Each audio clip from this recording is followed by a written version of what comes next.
के 11 बजे के बीच में उपस्थित हूं आप सबके सामने। आज जिनकी कुंडली लेकर के आया हूं इनका नाम है राहुल मिश्रा। ये हैं अगस्त 1984 के, दक्षिणायन में श्रावण माह में इनका जन्म हुआ है। इस आधार पर व्यक्ति जो है वो, सबसे पहले मैं सीधा सवाल पे ही आता हूँ। इन्होंने कुछ सवाल पूछे हैं, IAS IPS के लिए पूछा है, SDM वगैरह बनना चाहते हैं, सरकारी नौकरी में अभी भी हैं, ये बैंकिंग की नौकरी कर रहे हैं, उसको छोड़ करके पदस्थ अधिकारी बनना चाहते हैं। इनकी कुंडली में सबसे पहले अगर मैं पंचांग बता दूं तो श्रावण माह में जन्मे होने के कारण व्यक्ति जो है वो सुख और दुख में हमेशा एक जैसा रहता है, बदलता नहीं है। और दक्षिणायन में जन्मे होने के कारण व्यक्ति का प्रभाव कमजोर हो जाता है, अनिर्णय की स्थिति में हो जाता है, अस्थिर चित्त वाला हो जाता है, बहुत ज्यादा जल्दी परिवर्तन उसको पसंद नहीं, या तुरंत तुरंत परिवर्तन करता है। दोनों ही बातें होंगी, या तो वो अगर परिवर्तन कर ले तो बाद में पश्चाताप करे, या तो लगातार उसको परिवर्तन अगर होने लगे जीवन में, उससे भी वो तुरंत व्याकुल हो जाता है। मतलब कहने का ये है कि एक तरफ जहां व्यक्ति जो है वो सुख और दुख में एक जैसा रहने वाला है, वहीं अपने वर्तमान जीवन में अपने ऊपर घटित होने वाली घटनाओं से तुरंत तुरंत ही प्रभावित होने वाला होता है। चंचल मन का होता है, अस्थिरता ज्यादा होती है। मन को स्थिर करिए, प्रभाव मजबूत रखिए, अपने आप को जितना ज्यादा हो सके बेहतर करने का प्रयास करिए, और साथ ही साथ पॉजिटिव रहने का प्रयास भी करना होगा। वर्षा ऋतु में जन्मे होने के कारण व्यक्ति का प्रभाव बहुत ज्यादा तिलमिलाहट वाली होती है, तुरंत तुरंत दिमाग में विचार बनते और बदलते रहते हैं। ये तात्क्षणिक प्रभाव है जो कि हमेशा ही व्यक्ति के जीवन को प्रभावित करता रहता है। कभी ये, कभी ये, कभी ये, कभी ये, इस तरीके का भाव। एक चीज पे व्यक्ति का कंसंट्रेशन बनाना है और उस पे हमें फोकस ज्यादा करना होगा, हमें उसी पे काम करने की आवश्यकता है। शुक्ल पक्ष के सप्तमी तिथि के चंद्रमा पापक होते हैं, इस वजह से यह समस्या और भी ज्यादा बढ़ी हुई महसूस हो रही है। शुक्रवार के जन्मे होने के कारण व्यक्ति को ऐश्वर्यशाली, ऐश्वर्य से संपन्न, श्रेष्ठ बुद्धि, अनुभव का मालिक और अच्छे विचारों वाला होने के साथ साथ मृदुभाषी होता है। गलत और गंदे शब्दों का और अभद्र नहीं होता, भद्र पुरुष की भांति उसकी चाल होती है। और श्रेष्ठ और सुंदर व्यक्ति जो होता है वो सुंदर संतति पैदा करे, सुंदर पत्नी का मालिक हो, सुंदर चीजों का ग्राही होता है। शुभ योग चित्रा नक्षत्र, वाणिज्यकरण, शूद्र वर्ण और राक्षस गण के होने के कारण व्यक्ति में व्यग्रता, पाने की इच्छा, महत्वाकांक्षा, राजसिक और तामसिक गुणों का प्रभाव। अब ये कैसा?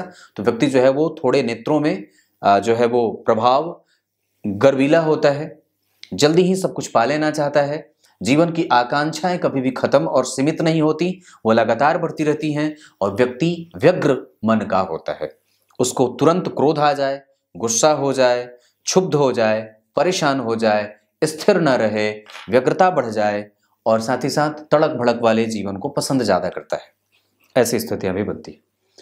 अब ये तो इनकी कुंडली की पंचांग की बात थी। पंचांग में कमजोरी क्या बनी?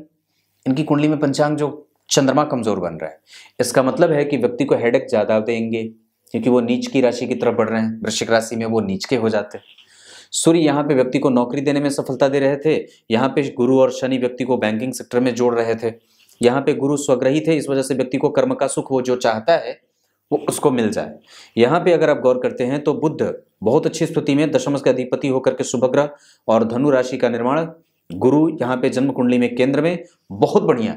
ये व्यक्ति कर्म में जो भी बदलाव करना चाहता है उसमें वो सफल हो सकता है। यानी कि कार्मिक कुंडली बड़ी अच्छी बन रही है। लग्न के अधिपति स्वग्रही शनि के साथ, जो कि धन भाव के अधिपति हैं, लग्न और धन का योग, केंद्र में दो शुभ ग्रह का बैठना व्यक्ति के जीवन को सुस्पष्ट और केंद्रित कर रहा है। व्यक्ति कम से कम इस बात को, अब मैंने जो बात शुरू में कही थी वो पंचांग का प्रभाव था, पर जब आप इनकी कुंडली में दशमांश कुंडली को देख रहे हैं तो वो बात बदल रही है। परंतु ये बुध और चंद्रमा जब एक साथ बैठेंगे तो व्यक्ति के मन को टालमटोल वाली स्थिति में भी लेके जाएंगे, और व्यक्ति कई बार कंफ्यूजन में भी रहेगा।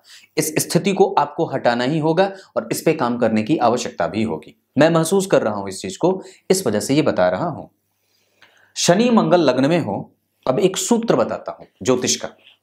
जन्म कुंडली में शनि और मंगल अगर जन्म कुंडली के केंद्र में बैठे हो, यानी कि लग्न में बैठे हो, यहां बैठे हो, यहां बैठे हो या यहां बैठे हो, परंतु अगर वो केंद्र में बैठे हो और सूर्य भी केंद्र में बैठे हो, तो व्यक्ति को मस्तक का रोग होता है, माथे का दर्द, और व्यक्ति छोटी मोटी बीमारियों से हमेशा ही ग्रसित रहता है।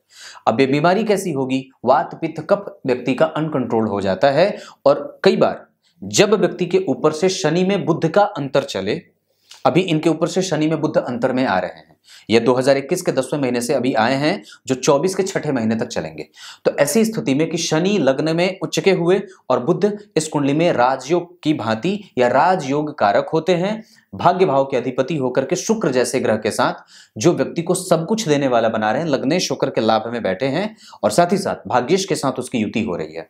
लग्न में एक ग्रह उच्च के मंगल जो कि सप्तम के अधिपति हैं, व्यक्ति का व्यापार पक्ष या व्यक्ति जो होता है वह व्यापारिक सोच को लेकर के आगे बढ़ने वाला, महत्वाकांक्षा से युक्त होता है, बहुत तीव्र महत्वाकांक्षा हो जाती है। पर उसमें आपको भौतिकवादी नहीं होना होगा, किसी को भी गलत और निंदनीय कृत्य करने से रोकने का आपके पास बल है और साहसी भी हैं आप। राज्य को और समाज को कैसे दिशा निर्देश देना है ये आपको बहुत अच्छे तरीके से आता है। संतुलन कैसे समाज में पैदा करना है ये आपके इस क्षेत्र की स्थिति बहुत मजबूत देख रहा हूं। तो मैंने क्या बात कही कि शनि में बुध जब चले तो व्यक्ति जो जीवन भर चाहता है वो उसको इस बुध की दशा में शनि और बुध के अंतर प्रत्यंतर में मिल जाती है। इसका मतलब है कि ये 2024 के छठे महीने तक आपके पास अच्छा योग है। उसके बाद भी अगर मैं देखता हूं तो केतु भी आपको सफल करा सकते हैं। वृश्चिक राशि के बैठे हैं पर यहाँ के अधिपति लग्न में बैठे हैं और सूर्य केंद्र में, यहाँ भी सूर्य का प्रभाव यहाँ भी बढ़िया बैठ रहा है, यहाँ भी सूर्य का प्रभाव बढ़िया बैठ रहा है। इसका मतलब है कि सरकार आपके साथ है। आगे बढ़िए, आगे बढ़िए, क्योंकि जन्म कुंडली में दशम स्थान के अधिपति यहाँ बुध जो बैठे हैं वो यहाँ भी त्रिकोण में, यहाँ भी बुध जो बैठे हैं वो त्रिकोण के अधिपति होकर के पंचम भाव को देख रहे हैं और वो नवांश कुंडली में भी गौर करिए तो दशम स्थान के अधिपति होते हैं। यहाँ भी अच्छे भाव के अधिपति, यहां भी अच्छे भाव के अधिपति, यहां भी अच्छे भाव के अधिपति। इस दशा काल में अगर आपकी स्थिति बेहतरीन बना करके रखी है आपने तो निस्संदेह ये ग्रह आपके अनुकूल हैं और कहीं भी भटकने की कोई आवश्यकता नहीं है। मैं समझता हूं कि इस दशा काल में आपको लाभ मिलके ही रहेगा, परंतु इसके बाद जो शनि में केतु आएंगे वो आपको मानसिक रूप से थोड़े से कंफ्यूज कर सकते हैं। हालांकि वो विचारों के भाव में बैठे हैं, यहाँ से विचारों का उत्पन्न होना देखा जाता है। यहाँ के अधिपति लग्न में आकर के आपको धन के लिए विचार करने वाला, चिंता करने वाला, घर से दूर रहने वाला और व्यक्ति को देखिए जन्म कुंडली में शनि, मंगल और सूर्य तीन पापक ग्रह, राहु उच्च के बैठे हैं तो व्यक्ति यहाँ भी बहुत ज्यादा सोचेगा, सवालिया बहुत ज्यादा हो जाता है और कई बार उटपटांग सवाल भी पूछता है। चंद्रमा केंद्र में बैठे हैं, ये भी पापक है, शुक्ल पक्ष के सप्तमी तिथि के चंद्रमा पापक, यानी कि केंद्र में सारे पापक ग्रह। शुभ ग्रह गुरु बाहर, यहाँ बुध और शुक्र बाहर, एकमात्र बचे थे वो भी पापक हो गए। इसका मतलब है कि व्यक्ति के जीवन में मेहनत करनी पड़ेगी। लग्न में शनि मंगल बैठे हैं, मशक्कत के बाद मिलती हैं चीजें। हालांकि भाग्य का बल बहुत बढ़िया है क्योंकि गुरु भाग्य के कारक होकर के देख रहे हैं। मशक्कत फिर भी आपको एक बात, एक समय पे तो व्यक्ति बहुत ज्यादा कर्मवादी था, बाद में जाकर के वो धीरे धीरे जो है वो ईश्वर के प्रति या भाग्य के प्रति या फिर सबके प्रति अपनी इच्छा प्रकट करना शुरू करा है। पर वस्तुतः एक वक्त पे जब व्यक्ति जो होता है बचपन में बड़ी असंतुष्ट या फिर बड़ी ही जिद को रखने वाला या अपने वर्तमान की स्थिति में ही पैर को देखने वाला होता है, भविष्य तक कई बार उसकी निगाहें नहीं जाती हैं। हालांकि ज्योतिष का जानकार और ज्योतिष का ज्ञान इनको हो सकता है क्योंकि लग्न में शनि उच्च के बैठे हैं। व्यक्ति जो बोल दे, किसी को प्रेडिक्ट कर दे तो वो सही हो जाता है और सत्य सिद्ध हो जाती है वो बात। क्लियर है? लग्न के अधिपति का लाभ में जाना भाग्य भाव के अधिपति के साथ ये बहुत अच्छा। दिग्बली सूर्य कर्म क्षेत्र को मजबूती दे रहे हैं, नक्षत्र आश्लेषा का है, इस वजह से व्यक्ति बुद्धिमान भी होता है और उसकी तार्किक क्षमता बड़ी प्रखर और बड़ी बुद्धिमान होती है। क्लियर है? द्वितीय भाव के अधिपति मंगल लग्न में और जन्म कुंडली में किसी भी शुभ ग्रह का प्रभाव नहीं। धन के कारक स्वग्रही धन है और सरकारी क्षेत्र से हमेशा ही व्यक्ति के पास धन मिलता रहेगा क्योंकि सूर्य बैठे हैं। मैं एक बात और कहता हूं, अगर कुछ परिवर्तन करना हो तो आप कम से कम 2024 के बाद स्थान परिवर्तन कर सकते हैं। 24 में 5वें 6ठे महीने में आपके जीवन में बहुत बड़ा स्थान परिवर्तन या बदलाव देख रहा हूं। अभी बुध की दशा है, अभी आपके द्वारा लिए गए कोई भी निर्णय गलत साबित नहीं होंगे, परंतु फिर भी अगर कुछ बड़ा बदलाव करना चाहते हैं जैसे जगह को, कोई नौकरी को लेकर के, तो 24 के 6ठे महीने के बाद या फिर अगर आप अभी काम करेंगे तो वो हो सकता है कि उसी समय जाकर के एग्जीक्यूट होना शुरू करे। ये बात भी दिखती है। पराक्रम के अधिपति यहाँ गुरु ठीक नहीं होंगे, बहुत अच्छे नहीं होंगे यहाँ पे। हालांकि वो आपको इसका परिणाम जरूर देते रहेंगे क्योंकि मंगल केंद्र में बैठे हैं और लग्न में बैठ करके आपकी कुंडली में उच्च की दृष्टि यहाँ देख रहे हैं, 7वीं दृष्टि से स्वग्रही और 8वीं दृष्टि से मित्र को नहीं देख रहे। पर यहाँ के अधिपति शुक्र लाभ में बैठ रहे हैं, इस वजह से व्यक्ति के लाभ को कई बार प्रभावित भी करेंगे और व्यक्ति को कई बार समस्याओं से जूझने वाला या कई बार जो होता है वो स्वास्थ्य को कमजोर करने वाला, पीलिया आदि बीमारियां, कई बार पीलिया हो जाए, घाव फोड़ा, फुंसी, छोटी छोटी बीमारियां हमेशा देते रहते हैं। व्यक्ति को अपने पत्नी को लेकर के, अपनी बच्ची को लेकर के, अपने बेटे बेटियों को लेकर के, अपने भौतिक सुख संसाधन को लेकर के बहुत ही ज्यादा, जैसे घर हो जाए, गाड़ी हो जाए, जमीन हो जाए, जायदाद हो जाए, पैतृक संपत्ति हो जाए, इन सब चीजों पे आपको अपना पूरा ही नियंत्रण स्थापित करना होगा। उसको किसी के भरोसे नहीं छोड़ना चाहिए, नहीं तो वो कई बार हड़प जाता है। ये बात यहां तक समझ में आ रही है। गुरु की दृष्टि यहाँ पे दाम्पत्य को ठीक, पत्नी और दाम्पत्य में कोई कमजोरी मैं नहीं देख रहा हूं। शनि मंगल का प्रभाव है, वो भी आप ही की तरह चतुर, चपल, चंचल, चालाक और थोड़ी सी आलसी है। गुरु का प्रभाव यहाँ बहुत ज्यादा अच्छा नहीं है, लेकिन फिर भी वो भाग्य का बल रहेगा, पितरों का आशीर्वाद रहेगा। यहाँ पे गुरु की दृष्टि पड़ रही है मित्र की, ये बहुत अच्छा है, व्यक्ति को लाभ दे सकता है, कई प्रकार से व्यक्ति को धन की प्राप्ति और व्यक्ति को पद की प्राप्ति करवा देते हैं। लग्न में सूर्य का देखना या सूर्य से केंद्र में होना, यहाँ पे कई बार उनकी दृष्टि भी पड़ेगी, पाद दृष्टियां होती हैं, मैंने उस पर चर्चा बना रखी है आपकी कुंडली में। यहाँ भी सूर्य मित्र की राशि में, यहाँ पे वो चंद्रमा की राशि में बैठे हैं, जिसके अधिपति जो है वो लग्न में बैठे हैं, तो लक्ष्मी संपन्न योग बन जाएगा। ये भाग्य भाव के अधिपति का लाभ में जाना महाभाग्यशाली योग बनेगा। लग्न के अधिपति का भाग्य में जाना महाभाग्यशाली योग और धनवान योग बनेगा। धन के अधिपति का लग्न में आना धनवान योग, और जन्म कुंडली में सबसे कारक और योग कारक ग्रह शनि के साथ बैठने से यहाँ पे सुख, संपत्ति, माता पिता, प्रेम, यश, कीर्ति और प्रतिष्ठा, ये सब व्यक्ति को मिल जाती हैं। तभी तो ताबड़तोड़ वो फैसला लेने में आगे है। पर याद रखिएगा, बुध और चंद्रमा तृतीय एकादश में यहाँ ठीक है, पर यहाँ केंद्र में आ रहे हैं। कर्म क्षेत्र में कभी भी निर्णय लेने से पहले कई लोगों से सलाह और मशविरा जरूर ले लेना चाहिए, हो सके तो अपने माता पिता, छोटे भाई से भी। ये बात भी दिखती है। चतुर्थ स्थान और पंचम स्थान के अधिपति होकर के शनि जन्म कुंडली में उच्च के, इसका मतलब होता है कि चतुर्थ का भी सुख और पंचम का भी सुख। अगर योग कारक ग्रह उच्च का हो जाए तो कहना ही क्या है। साथ ही साथ नवांश कुंडली में भी अगर आप देखते हैं तो वो शनि स्वग्रही हो रहे हैं, यहाँ धनदायक होंगे। यहाँ पे वो जन्म कुंडली में धन भाव के अधिपति और पराक्रम के अधिपति होकर के जाकर के जन्म कुंडली में माता का सुख और माता के साथ संबंध दोनों ही अच्छे बना रहे हैं। यहाँ पे माता भाव के अधिपति होकर के वो उच्च में हुए हैं, और सुख के अधिपति होकर के उच्च में थोड़ी सी मशक्कत कई बार बनती है, पर वो व्यवस्थित है। इस वजह से व्यक्ति का धर्म पक्ष और व्यक्ति की आयु वाला जो आयु की स्थिति है वो ठीक है। व्यक्ति के ससुराल की स्थिति बहुत अच्छी और मजबूत देख रहा हूं, वहां से आपको हमेशा ही लाभ की स्थिति बनेगी, नुकसान वाली स्थिति नहीं है। क्लियर है। छठे भाव के अधिपति जन्म कुंडली में गुरु बनते हैं, वो जाकर के जन्म कुंडली में स्वग्रही हुए हैं। इस वजह से व्यक्ति को ऋण से मुक्त होना है, वो ऋण में नहीं रहेगा और कभी भी जिस भी काम में मेहनत और हाथ लगा दे उसको सफल कर दे। पर गुरु का संपूर्ण प्रभाव यहाँ पे थोड़ा कमजोर जरूर होगा, ये बात भी मैं देख रहा हूं, क्योंकि राहु यहाँ से तो अच्छे हैं, राहु का इससे कोई संबंध नहीं है, पर गुरु के ऊपर किसी भी शुभ ग्रह का और अन्य कोई प्रभाव नहीं है, उल्टे शनि देख रहे हैं। तो गौर करिए, तो छठे स्थान के अधिपति को चतुर्थ स्थान के अधिपति शनि ने देखा है, शनि की तीसरी दृष्टि। इस वजह से व्यक्ति के जीवन में कई बार नौकरी का प्रभाव बहुत ज्यादा मजबूत हो जाता है। दशम स्थान में सूर्य एक तरफा हमेशा ही जातक को बुद्धिमानी से युक्त होकर के निर्णय लेने वाला, बहुत ही शांत और गंभीर विचारों वाला, लेकिन दिमाग भले ही गंभीर न रहे, बुद्धि सामने से गंभीर, वो अपने शरीर को एक्टिव नहीं रखता, शांत बैठा है, पर उसके दिमाग में हमेशा ही चीजें और हमेशा ही सवाल चलते रहते हैं। बहुत ही गंभीर सवाल पूछे और मजबूती से पूछे, अपना पक्ष मजबूत रखे, और कभी भी तिकड़मबाजी में उसको भरोसा नहीं होता है, स्पष्टवादी होता है। जो बोलेगा बिल्कुल प्रखरता से बोलेगा, मजबूती से बोलेगा, स्थिर होकर के बोलेगा और शांत होकर के बोलता है। उसमें किसी भी तरीके का कोई दोहरेपन की प्रवृत्ति नहीं होती है। सप्तम भाव के अधिपति मंगल, यहां पे चर्चा मैंने कर रखी है। सप्तम और द्वितीय के अधिपति एक साथ, आगे भविष्य में अगर बन पड़े बात तो अपना व्यवसाय भी कर सकते हैं, वणिजकरण में जन्मे होने के कारण। और सप्तम के अधिपति का लग्न में बैठने के कारण दाम्पत्य कमजोर नहीं होगा, इस पे गुरु की दृष्टि है। इस भाव के अधिपति से देख रहे हैं व्यापार पक्ष, व्यक्ति का समाज और व्यक्ति का दाम्पत्य कभी भी खराब नहीं है, वो बिल्कुल ठीक है, उससे परेशान होने की कोई बात नहीं है। राहु उच्च के, ससुराल को धनवान और ससुराल से धन की स्थिति, यहां मंगल नीच के हो जा रहे हैं। इस वजह से कई बार व्यक्ति जो होता है वो अपग्रेड नहीं होता है मेहनत करने में, या कई बार वक्त ऐसे ही यूं ही निकल जाती है और पता भी नहीं चलता है। दिन भर का जब एनालाइजेशन करता है व्यक्ति तो पता चलता है कि मैंने तो कुछ किया ही नहीं है, वक्त यूं निकल गया।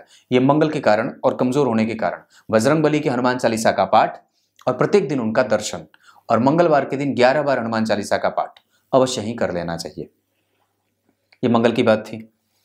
शुक्र यहाँ के अधिपति और जन्म कुंडली में बनते हैं लग्न के अधिपति, तो लग्नेश और अष्टम भाव के अधिपति होकर के लाभ में बुध जैसे ग्रह के साथ बैठे हैं।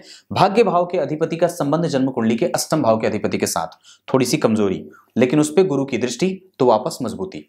इस वजह से व्यक्ति को मिल जाए, और व्यक्ति अथाह धन को प्राप्त भी करता है। कई बार घूस घास लेकर के भी उसका काम आसानी से चल जाता है, ऊपर झापर से भी व्यक्ति कमा लेता है। यह स्थिति भी देख रहा हूं। नवम भाव के अधिपति होने के साथ साथ 12वें भाव के अधिपति योग कारक और राज योग कारक की स्थिति में यहाँ पे बुध होंगे। हालांकि वो निर्भर इस पर करेगा कि वो बैठे कहाँ हैं। तो 12वें के अधिपति होकर के लाभ में बैठे हैं तो व्यय भी करवाएंगे और लाभ का सुख भी देंगे।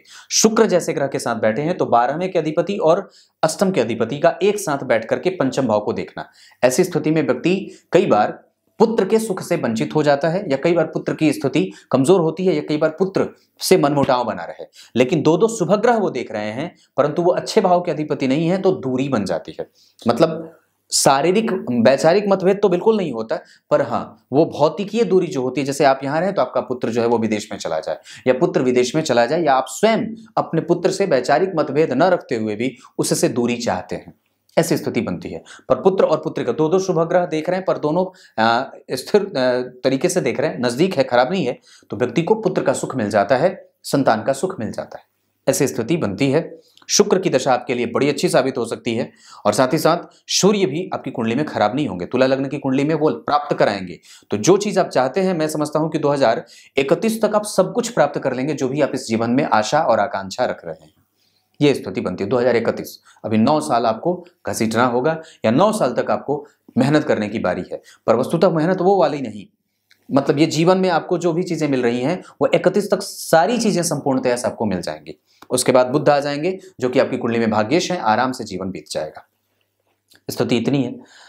दशम भाव के अधिपति सूर्य चंद्रमा बनते हैं, वहां सूर्य का बैठना, दिग्बलत्व का प्रभाव, बुद्धिमान बनाने का योग, और लग्न में बैठना लक्ष्मी संपन्न लक्ष्मीवान योग। व्यक्ति अपने पैरों पर जल्दी खड़ा हुआ भी था और किसी के भरोसे जीना नहीं चाहता है, खुद के भरोसे काम करना चाहता है, और स्टैंडिंग है। उसके पास समझने की क्षमता बहुत अच्छी है, तीव्र बुद्धि का है, और कभी भी अपने घर में कलह का वातावरण नहीं बनने देना चाहता, पर उसका वो कई बार स्वयं कारण बन जाता है। उसी के कारण घर में कई बार कलह मच जाती है, उसके ही निर्णय गलत हो जाते हैं, या फिर कई बार वो तीव्र क्रोध में आकर के ऐसी स्थिति। हालांकि वो चंद्रमा लग्न में बैठे हैं, शनि चंद्रमा का प्रभाव 6 और 16 डिग्री का है, अंतर बहुत ज्यादा है, विष दोष की स्थिति नहीं है।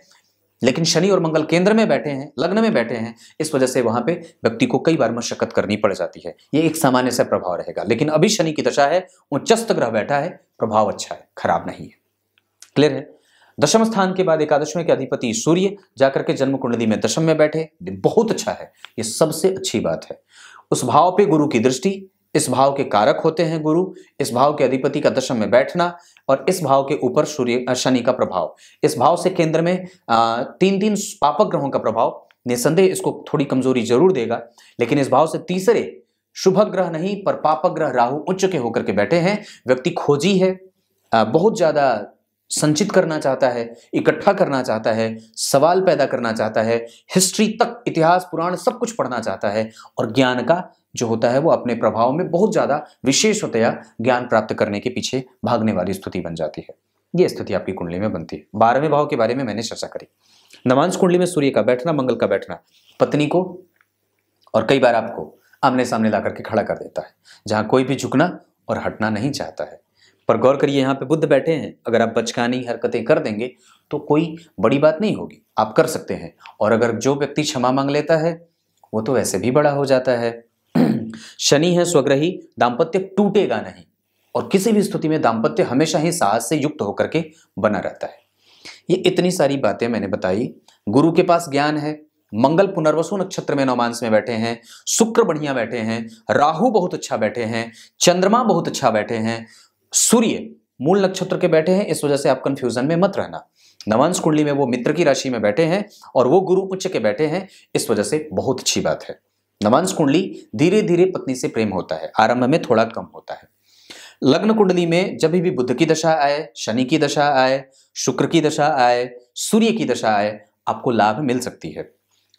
इस कुंडली में जो होते हैं, चूंकि तुला लग्न की कुंडली है, शनि योग कारक होते हैं, बुध अच्छे होते हैं, सूर्य इस कुंडली में लाभ के अधिपति होकर के सामान्यतया पापी हो जाते हैं, पापक प्रभाव देते हैं, चंद्रमा सामान्यतया तटस्थ होते हैं, मंगल इस कुंडली में मारक हो जाते हैं, गुरु इस कुंडली के लिए बहुत अच्छे नहीं होते, वो अनिष्ट फलदायक और पापक परिणाम या मेहनत ज्यादा करवाने वाले हो जाते हैं। इसका मतलब है कि आपकी कुंडली में अभी 2031 तक आप आराम से जी सकते हैं, और बेहतर तरीके से अपना जो काम करना चाहते हैं कर सकते हैं। नौकरी छोड़ना होगा 2024 भी कर सकते हैं। अभी तैयारी बिल्कुल करते रहिए, जब तक सामने से फाइनल लेटर ना आए तब तक कुछ भी मत करिएगा, क्योंकि आपकी कुंडली में चंद्रमा लग्न में पापक ग्रह होकर के बैठे हैं, शनि बैठे हैं। हालांकि वो खराब नहीं है, पर दशमांश कुंडली में जो चंद्रमा और बुध एक साथ बैठे हैं ना, मैं इस पे डर मुझे लग रहा है, क्योंकि यहां पे भी शनि गुरु के साथ बैठे हैं। तो ठीक है, आपके निर्णय गलत नहीं होंगे, लेकिन हमें इस बात को भी ध्यान में रखना होगा कि आपकी कुंडली में अभी बेहतर करने का परिणाम भी दिख रहा है और बेहतर परिणाम मिलेंगे भी, लेकिन जब तक हो सके हमें छोड़ना नहीं चाहिए, पकड़ के रखना चाहिए, क्योंकि चंद्रमा पापक हैं, वो कुछ भी करवा सकते हैं। राहु अष्टम में बैठे हैं, किसी भी तरीके से व्यक्ति के दिमाग में रैंडम जो है वो चेंज ला सकते हैं, बदलाव ला सकते हैं, इस बात का भी खतरा है। उच्च का बैठा है, उसके पास बल बहुत ज्यादा है, और वो नवांश कुंडली में भी जो बैठे हैं वो शुक्र के साथ बैठे हैं, व्ययात्मक स्थितियां देते हैं, वृद्ध होकर के बैठे हैं, निगेटिव भी हो सकते हैं। अष्टम में बैठे हैं ना, इस वजह से ज्यादा बोल रहा हूं, ये बात इतनी बनती है। षडबल में जो स्थिति बनी है आपकी कुंडली में जो ग्रहों की, उसके आधार पर सूर्य बढ़िया होंगे तो सूर्य बढ़िया बैठेंगे। मंगल लग्न में बैठे हैं वो बढ़िया होंगे, यानी कि दूसरे षडबल में ग्रह सूर्य और मंगल की दशा, शनि की दशा आपकी कुंडली में अच्छी जाएगी। बुध और गुरु बढ़िया बैठे हैं। आपकी कुंडली का चंद्रमा खराब है, आप शिव जी की पूजा करिए, शिव जी को दही अर्पित किया करिए, शिव जी को सफेद चावल अर्पित किया करिए, शिव जी को शहद अर्पित किया करिए, शिव जी को जल अर्पित करिए। उनके मंदिर का धोना आप उठा लीजिए, आसपास कोई शिव जी का मंदिर हो, छोटा हो या बड़ा, उसको धोया करिए। इससे आप जो बनना चाहते हैं बन सकते हैं, गारंटी देता हूं। अगर कोई व्रत उपवास वगैरह करना हो तो गणेश चतुर्थी का व्रत, शुक्ल पक्ष की जो चतुर्थी तिथि का व्रत होता है, आप वो कर सकते हैं। आपकी कुंडली के हिसाब से अभी आपके ऊपर से तुला राशि है, इसके ऊपर ढैया का प्रभाव है। हनुमान चालीसा का 3 बार पाठ प्रत्येक दिन अवश्य करना चाहिए। संतान प्राप्ति के योग आपकी कुंडली में अभी भी चल रहा है।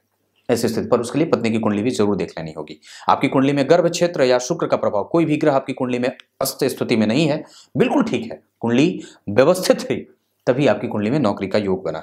बैंकिंग का योग शनि मंगल और सूर्य और बुध का जन्म कुंडली में निकटस्थ होना और शुक्र का निकटस्थ होना, साथ ही साथ बुध और शुक्र का पंचम भाव को देखना व्यक्ति को चंचल बुद्धि का बनाता है, साथ ही साथ बुद्धिमान भी बनाते हैं, अनुभव का मालिक होता है। मंगल की दृष्टि के बारे में मैंने चर्चा करी, शनि की दृष्टि के बारे में चर्चा करी। शनि यहाँ के लिए खराब होंगे, यहाँ के लिए भी कमजोर होंगे, यानी कि वो यहाँ जो शनि की दशा है, इसी वजह से मैंने बात की कि थोड़ा संतुलन भी पैदा करना होगा, नहीं तो निर्णय कई बार गलत हो जाते हैं। यहाँ पे और यहाँ पे ये बात बन रही है। कुछ इसी तरीके से आज के कार्यक्रम का समापन करते हैं। तब तक के लिए बहुत बहुत नमस्कार।